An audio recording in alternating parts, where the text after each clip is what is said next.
Hi everyone, I wanted to, before we get started on this first picture, just go over how to import an image in case anybody's having trouble with that.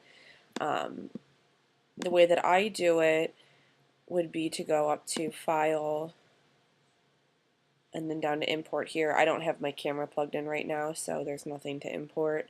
But if you did have your camera plugged in or your card in your computer, that would be highlighted. Another way you're able to import is if you are in the library module up at the top here. Again, when your camera is plugged in and your card's in, right here it will be highlighted so that you can click on it, and then you're able to click through and choose the file path and choose the pictures that you want to import. So after you've imported, all your pictures are going to show right down in here, and then you can begin your editing. So this is a picture that we're going to edit today. I do my editing in the develop module. You do have a couple of different options over here. Everything that's here is in the develop module though, and you have a little more control over them, so that's why I prefer to edit and develop. One thing I do often use library for is rating the pictures or flagging the pictures. This is a way that I can sort out my favorites or what I actually want to edit versus what has closed eyes or missed focus, etc. So you can kind of play around with these things and these different tools and decide which way is best for you.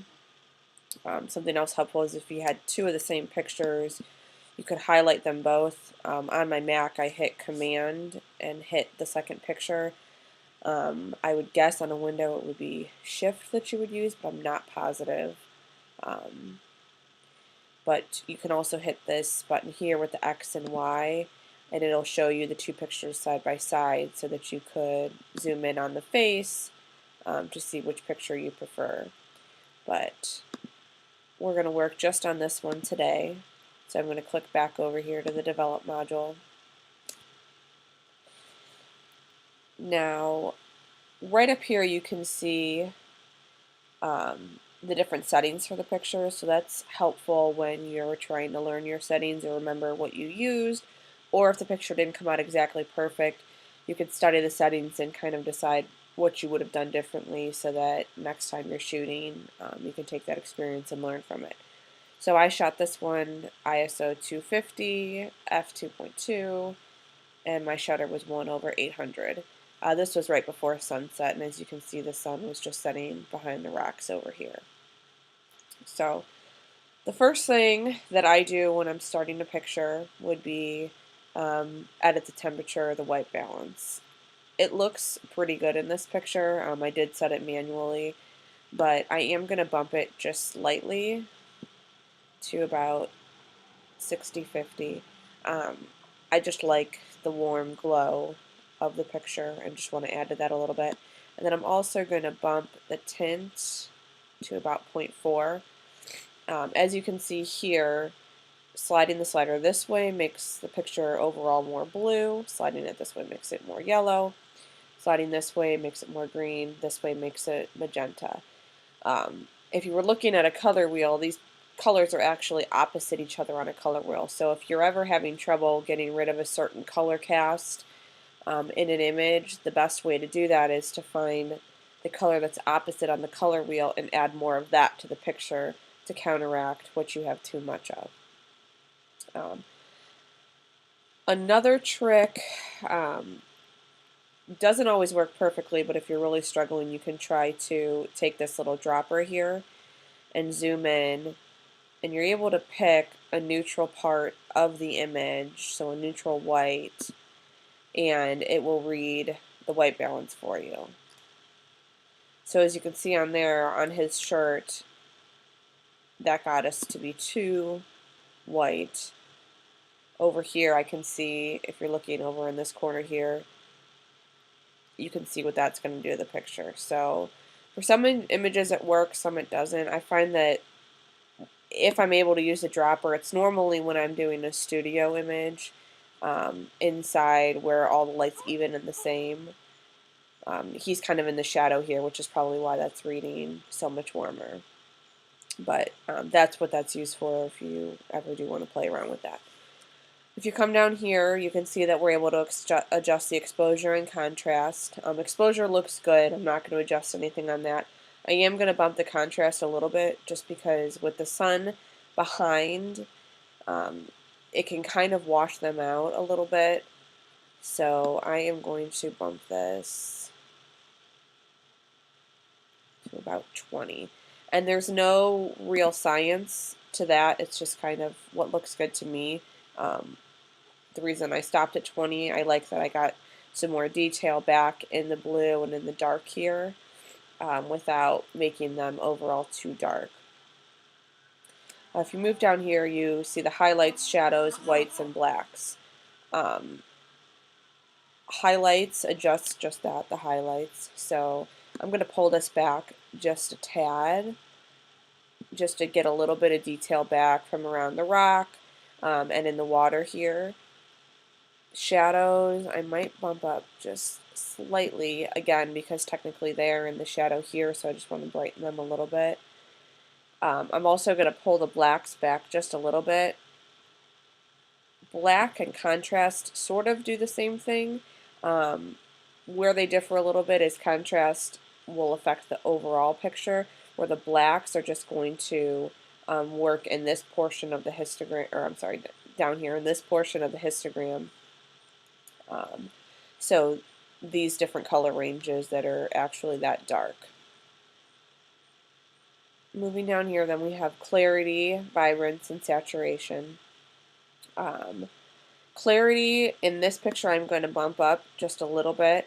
Clarity defines the edges, so again, because they might be a little bit washed out from the sun, I like to bump that up just a tad to get that definition in them, especially because back here, ideally, I wouldn't have had those trees, but given the location, there wasn't much I could do about it. So I really want to get that separation between them and the background, and the vibrance helps, or and the clarity helps me do that.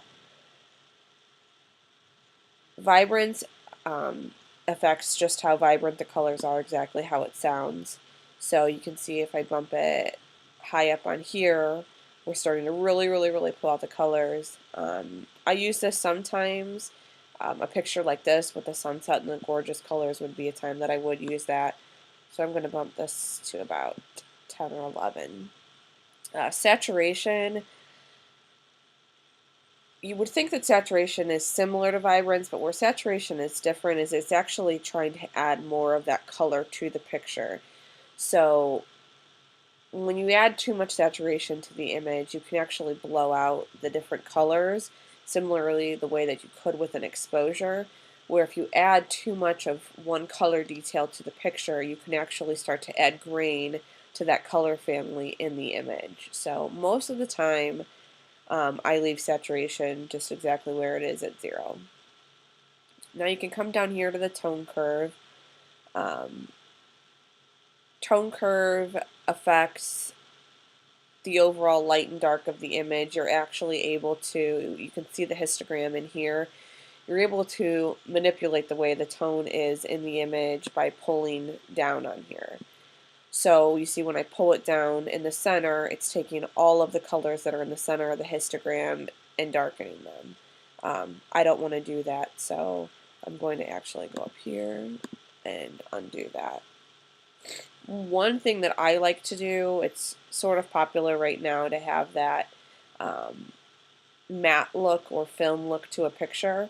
The way that you would do that is you would click right about here to create a new point on your tone curve, and then pull this bottom one up to about there. And you can see how it kind of softens the shadows a little bit and gives it that overall soft, matte, almost filmy touch. That's something that's kind of my particular style, which is why I do that to my images. Another trick to brightening up the overall image would be to pull up on the center of the midtones. It kind of overall brightens the image and makes it a little more hazy, as you can see.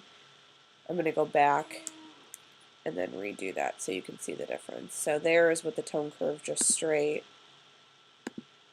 and right here is where I've just brightened the center.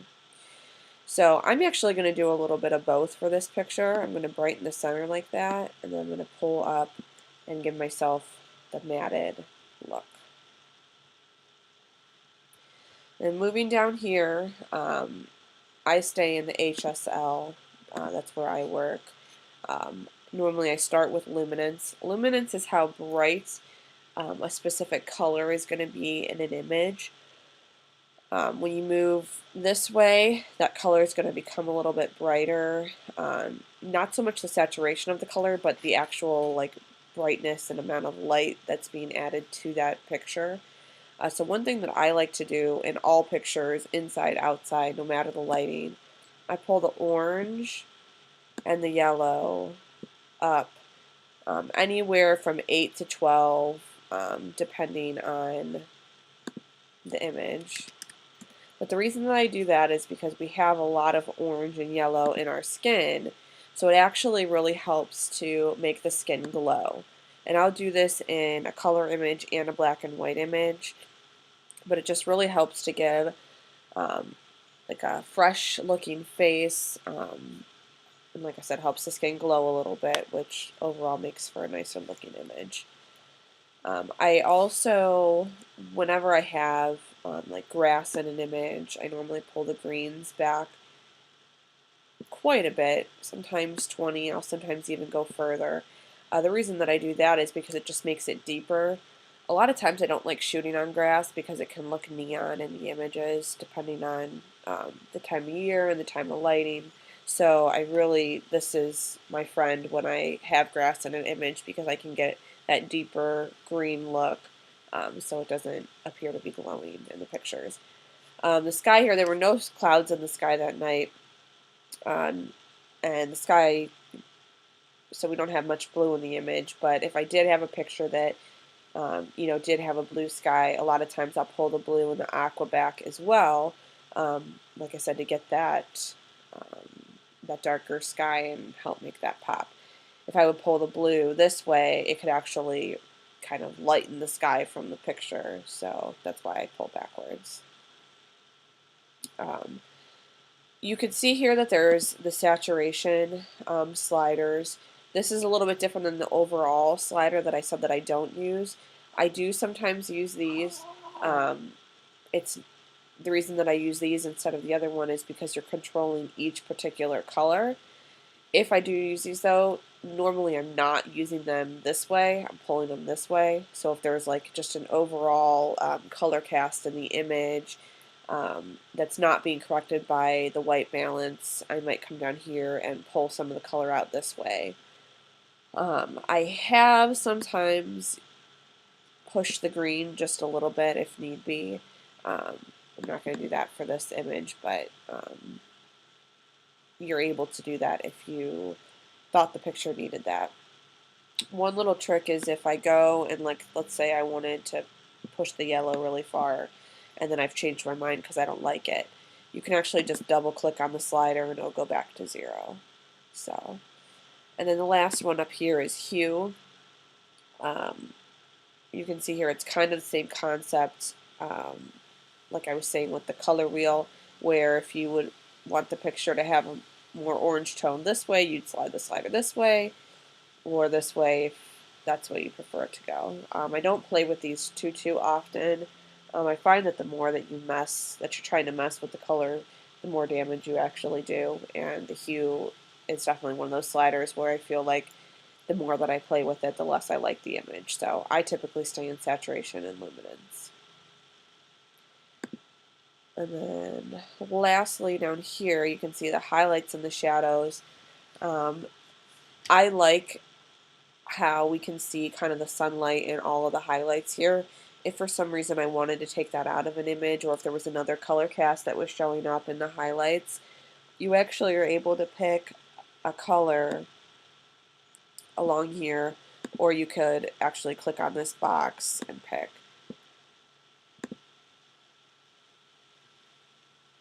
And then pull the saturation back, and that would actually remove some of that golden look from the image. I don't want to do that in that image, but if you were finding that your picture either in the highlights, so in the lightest part of the picture, which you can see up here where I have a lot of red and yellow, or in the shadows where we have a lot of blue, you can counteract that. Now I actually am probably going to add here to the shadows a little bit more of that warm tone. So I'm going to click on here, and pick a warmer color, and then come down and pull back. How much I'm adding, I'm just going to add about 8. But that just helps, even in the shadow, give that warm comfort feeling to the picture, which obviously is what I'm trying to convey because this was an engagement shoot. So, and then the last thing would be down here would be sharpening. I normally sharpen my pictures to about between 35 and we'll say 50. I do my radius at 1.2. The radius is how big the circle of sharpening is, so how far out from each edge is being sharpened. Detail is how sharp the edges are going to be. So I always leave that one at 25. If my picture was noisy, I could use the luminance slider down here. It's not, but the luminance basically smooths out edges so you don't see the noise as much. So if you do have a noisy image, you could play with the luminance to try to eliminate some of that. Down here, sometimes I like to add just a little bit of the vignetting to the edges. You can see if you go this way, it adds the white. I normally don't use the white just because it's not my specific taste, but I do sometimes like to like burn the edges of the image by adding just a slight vignette to it. You can see, like, if I click off of this, if I come back to it, you can see just like down here in some of this driftwood and in the corners and in the shadows, it darkens it a little bit, adds a little bit of contrast to it, and I feel like it's really helping grab the focus onto the couple. So once I'm all done with the picture, I can show you the before and after here. If you click, when you're in develop, if you click the Y button down here, you can actually see the before and after. So very subtle changes, but it did help me to separate them a little bit more from the background here, add some more contrast, and really help put the focus on them.